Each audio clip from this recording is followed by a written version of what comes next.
Naj pa zanima, kaj je sploh športno-vzgojni karton, pa zakaj ga potrebujemo. Športno-vzgojni karton je sistem merjenja otrok, mladostnikov, v zadnjih letih pa tudi odraslih. Z njim spremljamo, kako otrok napreduje v svoji rasti, kako je vedno močnejši, je vedno bolj gibljiv. Pač v šoli izmerite, koliko kdo skoči v daljino, rečemo, da ti skočiš 140 cm, pa ti veš, od lanskega leta si skočila 10 cm dlje, ko pa primerjaš te podatke s celotno Slovenijo, z otroki enake starosti, potem pa zveš, ali je to slabše, srednje ali boljši rezultat. Kaj pa vse merimo pri športno-vzgojnem kartonu? Ena stvar so telesne značilnosti, to so telesna višina, kožna guba, pa telesna teža. Po drugi strani pa merimo, kakšne so vaše sposobnosti, koliko ste zmogljive. In to je naša prva vaja. Super. Tvojemu otroci ponovadi rečete tapkanje, a ne? Ja. Drugače pa je to dotikanje plošče z roko. Si desničarka? Ja. Ok, torej slabšo roko, levo daš gor, desno roko daš preko in čim hitreje premikaš roko levo-desno, pa ti bo štelo, kolikokrat si to uspešno upravila. 3, 4, 5.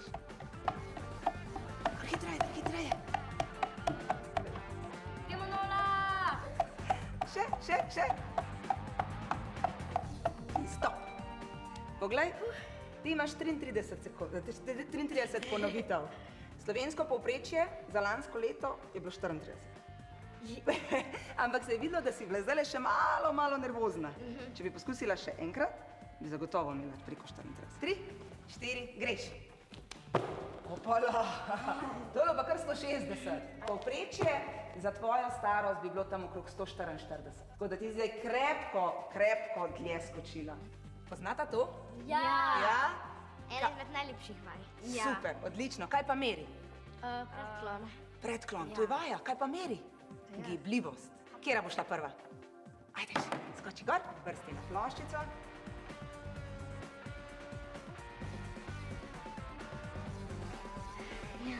Pa je res tvoja najljubša vaja. Bravo, zelo dobro. 55 cm, to pa je odličen rezultat. Povprečje v Sloveniji je tam približno 46.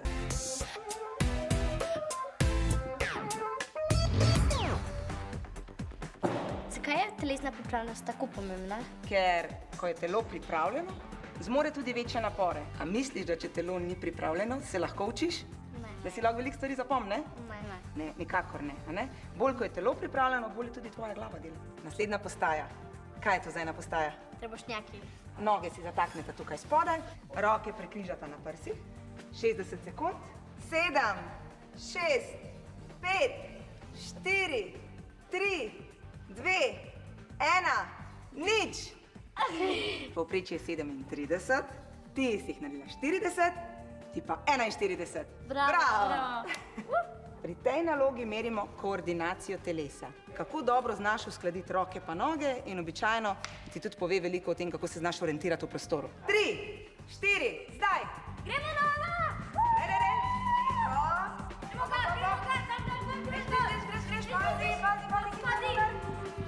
Še.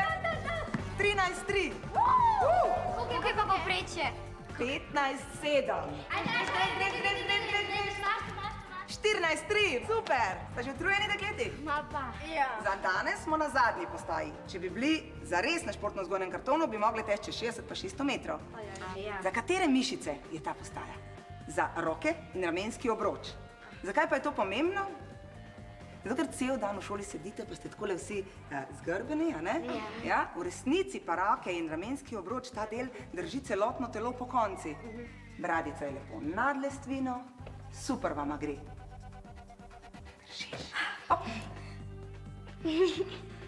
Gremo nola! Dej. Še, držiš. Visoko, bradica. Še, hop. Ajša, 0, 14, 25.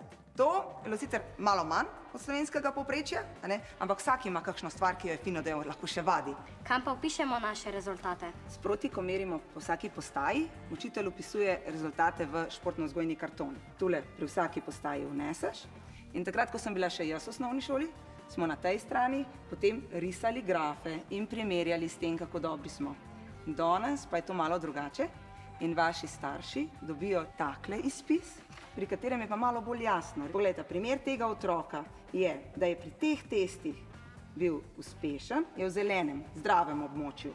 Pri teh testih, recimo, ki sta pa rdeča, je pa v tveganem območju. To pomeni, da se mora to izboljšati. Vidva izboljšata samo še veso, pa sta na posol na zelenem. No, pa gremo trenirati. Ja. 3, 4, zdaj.